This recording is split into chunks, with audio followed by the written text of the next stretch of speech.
نحمده ونصلي على رسوله الكريم أما بعد فأعوذ بالله من الشيطان الرجيم بسم الله الرحمن الرحيم إذا جاء نصر الله والفتح ورأيت الناس يدخلون في دين الله أفواجا فسبح بحمد ربك واستغفره إنه كان توابا صدق الله مولانا العظيم ইসলামের দৃষ্টিতে বিজয় দিবস পালনের পথ ও পন্থা এবং বিজয়ের দিনে মুমিনের করণীয়।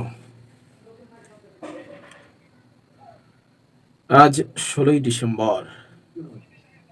ডিসেম্বর আমাদের মহান বিজয়ের দিন। এই দিনে জন্ম হয়েছিল আমাদের স্বাধীন রাষ্ট্রের। এক সাগর রক্তের বিনিময়ে বাংলার আকাশে উদিত হয়েছিল বিজয়ের সূর্য। তাই বিজয়ের এই দিন আমাদের কাছে এত গুরুত্বপূর্ণ।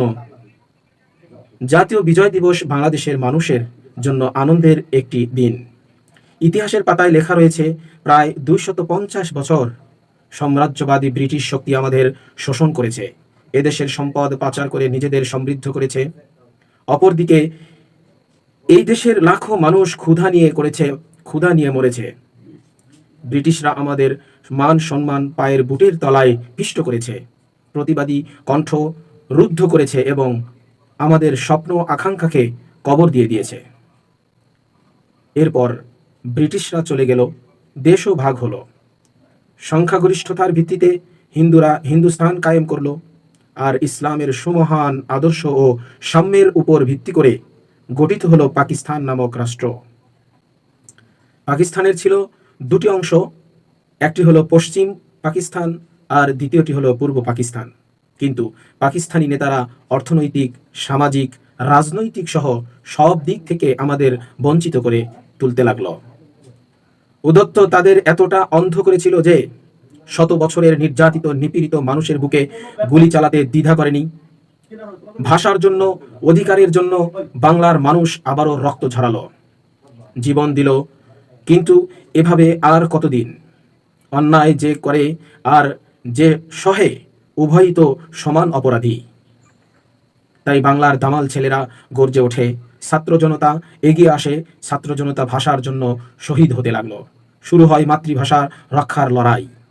আর এই লড়াইয়ের স্ফুলিঙ্গ থেকেই জ্বলে উঠল মুক্তিযুদ্ধের মশাল চেতনা। দীর্ঘ 9 মাস অসংখ্য প্রাণ ও মা বোনের সম্ভ্রম হারানোর পর বাংলার আকাশে উদিত হয় বিজয়ের সূর্য। প্রাণে প্রাণে ছড়িয়ে পড়ে সৃষ্টি সুখের উল্লাস। ত্যাগের বিনিময়ে পাওয়া বিজয়ের দিনে মানুষ খুশি হবে, আনন্দ প্রকাশ করবে, এটাই স্বাভাবিক। এখন জানার বিষয় হলো, বছরের চাকা ঘুরে যখন 16ই ডিসেম্বর, 26শে মার্চ এই দিনগুলো আসবে, তখন সেই দিনগুলোতে কোরআন ও সুন্নাহর দৃষ্টিতে আমাদের করণীয় কি? মুসলিম রাষ্ট্রের প্রতিটি নাগরিকের দায়িত্ব হলো তার ভূখণ্ড ও মাতৃভূমিকে ভালোবাসা। এটাই প্রিয় নবীজি সাল্লাল্লাহু আলাইহি ওয়াসাল্লামের উত্তম আদর্শ। মহানবী সাল্লাল্লাহু আলাইহি ওয়াসাল্লাম যখন তার নিজ মাতৃভূমি মক্কা নগরী ত্যাগ করে পাড়ি জমাচ্ছিলেন ইয়াসরিবের অর্থাৎ মদিনার পথে, তখন তার চোখ থেকে অশ্রুর বন্যা বয়ে যাচ্ছিল এবং মনে মনে বলছিলেন, হে মক্কা, আমি তোমাকে ভালোবাসি। কাফেররা নির্যাতন করে যদি আমাকে বের করে না দিত, কখনো আমি তোমাকে ত্যাগ করতাম না। তাফসীর ইবনে কাসির 3য় খণ্ড 404 নম্বর পৃষ্ঠায় উল্লেখ রয়েছে। হাদিস শরীফে রয়েছে, নবী করিম সাল্লাল্লাহু আলাইহি ওয়াসাল্লাম মদিনা নগরীকে খুব ভালোবাসতেন।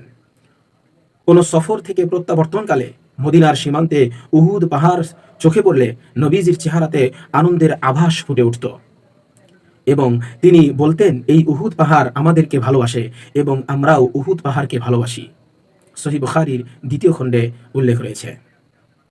মুসলমান হিসাবে আমাদের আদর্শ হবে নবী করিম সাল্লাল্লাহু আলাইহি ওয়াসাল্লামের আদর্শের মতো। আমরা যা কিছু করব নবীজি সাল্লাল্লাহু আলাইহি ওয়াসাল্লামের আদর্শের মতোই করব। নাচ গান বাজনা ইত্যাদি এগুলো দিয়ে আমরা বিজয় দিবস উদযাপন করব না। এটাই নবীজি সাল্লাল্লাহু আলাইহি ওয়াসাল্লামের আদর্শ। এ প্রসঙ্গে পবিত্র কোরআনে ইরশাদ হয়েছে, নিশ্চয়ই তোমাদের জন্য রয়েছে আল্লাহ তাআলা এবং তার রাসূলের মধ্যে উত্তম আদর্শ। সূরা আহজাবের 21 নম্বর আয়াতে এই কথাটি উল্লেখ রয়েছে। প্রতিটি ধর্মই স্বদেশ প্রেমের গুরুত্ব দিয়েছে। মুসলিম শরীফের 1913 নম্বর হাদিসের ব্যাখ্যায় এসেছে, আল্লাহ রব্বুল আলামিন এর পথে এক দিন ও এক রাত সীমান্ত পাহারা দেওয়া 1 মাস পর্যন্ত সিয়াম পালন ও 1 মাস রাতে সালাত আদায়ের চেয়ে বেশি কল্যাণকর। সুবহানাল্লাহ। যদি এই অবস্থায় সে মৃত্যুবরণ করে, তাহলে যে কাজ সে করে যাচ্ছিল মৃত্যুর পরও তা তার জন্য অব্যাহত থাকবে। সুবহানাল্লাহ। তার রিজিকও অব্যাহত থাকবে এবং কবর হাসুরের ফিতনা থেকে সে নিরাপদ থাকবে। সুবহানাল্লাহ। আমাদের মনে রাখতে হবে, বিজয় দিবসে আল্লাহ রাব্বুল আলামিনের নবী সাল্লাল্লাহু আলাইহি ওয়াসাল্লামের আদর্শ কি ছিল। যে মক্কা নগরী থেকে আল্লাহর নবী বিতাড়িত হলেন, 10 বছর পর শত সহস্র সাহাবায়ে কেরামের বিশাল বহর নিয়ে যখন পবিত্র মক্কা নগরীতে প্রবেশ করলেন, তখন তিনি বিজয় মিছিল শোভাযাত্রা কিছুই করেননি, গর্ব অহংকার কিছুই করেননি, বাদ্য বাজনা বাজাননি। নবীজি সাল্লাল্লাহু আলাইহি ওয়াসাল্লামের অবস্থা কেমন ছিল তাহলে সেটা শুনুন। রাসূল আকরাম সাল্লাল্লাহু আলাইহি ওয়াসাল্লাম যখন মক্কা নগরীতে প্রবেশ করছিলেন, তখন তিনি একটি উষ্ট্রির উপর আরোহণরত অবস্থায় ছিলেন। তার চেহারা ছিল নিম্নগামী, নম্র, ভদ্র এবং একেবারেই মানুষের সাথে যেন কোনো রকমের কাদা ছোড়াছুড়ি না হয় এমন অবস্থা। অর্থাৎ বিনয়ের সাথে তিনি মক্কায় প্রবেশ করেন। এবং আল্লামা ইবনুল কাইয়ুম জাওজি রহমাতুল্লাহি আলাইহি এর জাদুল মাআদ নামক কিতাবের মধ্যে বর্ণিত হয়েছে, নবী করিম সাল্লাল্লাহু আলাইহি ওয়াসাল্লাম বিজয়ের দিন শুকরিয়া স্বরূপ 8 রাকাত নামাজ আদায় করেছিলেন। অর্থাৎ এটা মক্কা নগরীতে প্রবেশ করার পর তিনি এই 8 রাকাত নামাজ আদায় করেছিলেন। আর এই নামাজকে বিজয়ের নামাজ বলা হয়। আমরা কি করি? গান বাজনা, বাদ্য বাজনা ইত্যাদি নিয়ে পড়ে থাকি। বিজয় উদযাপন করার জন্য এগুলো করতে হবে না। রাসূল সাল্লাল্লাহু আলাইহি সাল্লামের আদর্শ কি বলে সেটা করেন। রাসূল সাল্লাল্লাহু আলাইহি ওয়াসাল্লাম যেভাবে মক্কা নগরীতে বিজয়ের উল্লাস নিয়ে এসে রাসূল সাল্লাল্লাহু আলাইহি ওয়াসাল্লাম নামাজে দাঁড়িয়ে গিয়েছিলেন, সেই নামাজ আপনারা পড়েন। এভাবে নফল নামাজ পড়া ইসলামের শিক্ষা। এরপর নবীজি সাল্লাল্লাহু আলাইহি ওয়াসাল্লাম হারাম শরীফে এসে সমবেত জনতার সামনে জনতার উদ্দেশ্যে বয়ান প্রদান করেন। তিনি বলেন, হে মক্কার কাফের সম্প্রদায়, 13 বছর ধরে আমার উপর, আমার পরিবারের উপর, আমার সাহাবাদের উপর নির্যাতনের যে স্টিম রোলার তোমরা চালিয়েছো, এর বিপরীতে আজকে তোমাদেরকে কি মনে হয় তোমাদের থেকে প্রতিশোধ গ্রহণ করব? তারা বলল, হ্যাঁ, আমরা কঠিন অপরাধী, আমাদের থেকে প্রতিশোধ গ্রহণ করাই উত্তম। কিন্তু আমাদের বিশ্বাস আপনি আমাদের উদার ভাই, উদার সন্তান, আমাদের সাথে উদারতা, মহানুভবতা প্রদর্শন করবেন, এটাই আমরা প্রত্যাশা করি। তখন আল্লাহর নবী মুহাম্মদুর রাসূলুল্লাহ সাল্লাল্লাহু আলাইহি ওয়াসাল্লাম বললেন, হ্যাঁ, আমি আজ তোমাদের সকলের জন্য হযরত ইউসুফ আলাইহিস সালাতু ওয়াস সালামের মতো সাধারণ ক্ষমা ঘোষণা করে দিলাম। সুবহানাল্লাহ। যাও, তোমাদের প্রতি আজ কোনো অভিযোগ নেই, তোমাদের থেকে কোনো প্রতিশোধ গ্রহণ করা হবে না। সুনানে বাইহাক্কি 9ম খণ্ডের 118 নম্বর পৃষ্ঠায় এই কথাটি উল্লেখ রয়েছে। এখানে ইসলামের শ্রেষ্ঠত্ব, অনবদ্যতা, অনন্যতা এভাবেই প্রস্ফুটিত হয়েছে। এভাবে মহানুভবতা ও উদারতা প্রদর্শনের দ্বারাই মানুষের মন ইসলামের দিকে আকৃষ্ট হয়েছে। তখন মক্কার কাফিররা মুগ্ধ হয়ে দলে দলে ইসলামে দাখিল হয়েছে। আল্লাহ রাব্বুল আলামিন তখন এই সূরাতুল আন-নাসর, এই সূরা নাজিল করে দিলেন। এভাবে শান্তিপূর্ণভাবে মক্কা বিজয় করে মহানবী সাল্লাল্লাহু আলাইহি ওয়াসাল্লাম পুরো বিশ্বকে এই মেসেজ দিলেন যে আমরা শান্তির পক্ষে, অশান্তির পক্ষে নয়, আমরা খুনোখুনি, ত্রাস এবং লুণ্ঠনের বিপক্ষে, আমরা এগুলোর পক্ষে নয়। আমাদেরকে এইভাবে ইসলামের পদ্ধতিতে বিজয় দিবস পালন করা দরকার। আর আমরা কি করি? গান বাদ্য বাজনা ইত্যাদি নিয়ে পড়ে থাকি, আর এইগুলো করেই আমরা মনে করি যে আমরা বিজয় দিবস পালন করছি। না, এইভাবে বিজয় দিবস পালন করা হয় না। বিজয় দিবস পালন করা দরকার এইভাবে, যেভাবে ইসলাম বলেছে। বিজয় দিবসের দিন আমরা নফল নামাজ দিয়ে শুরু করতে পারি বিজয় দিবস পালন করা। আল্লাহ তাআলার শুকরিয়া আদায় করে আমরা বিজয় দিবস পালন করতে পারি। আর কোরআন তেলাওয়াত করে এবং দান খায়রাত করে, শহীদদের জন্য দোয়া করে আমরা বিজয় দিবস পালন করব।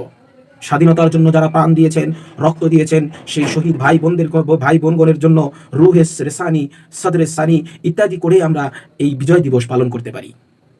আর দেশপ্রেমের উদ্বুদ্ধ হয়ে দেশের স্বাধীনতা ও সার্বভৌমত্ব রক্ষা এবং শান্তিময় ও সমৃদ্ধশালী দেশ গঠনে প্রত্যয় করতে পারি। সমাধিতে পুষ্প অর্পণ মিনিট নীরবতা পালন ইত্যাদি এগুলো পাশ্চাত্য বিধর্মী কালচার। এই সমস্ত করে কোনোদিন বিজয় দিবস পালন হয় না। খ্রিস্টানদের কৃষ্টিতে কবর জিয়ারত নেই, কোরআন খানি নেই, ইসালে সওয়াব নেই। তাই কবরে পুষ্পস্তবক অর্পণ করে তারা মনে প্রাণে মনে প্রবোধ পেতে চায়। কিন্তু আমাদের তো এই ব্যাপারে সুবিধিবদ্ধ করণীয় নির্দেশনা রয়েছে।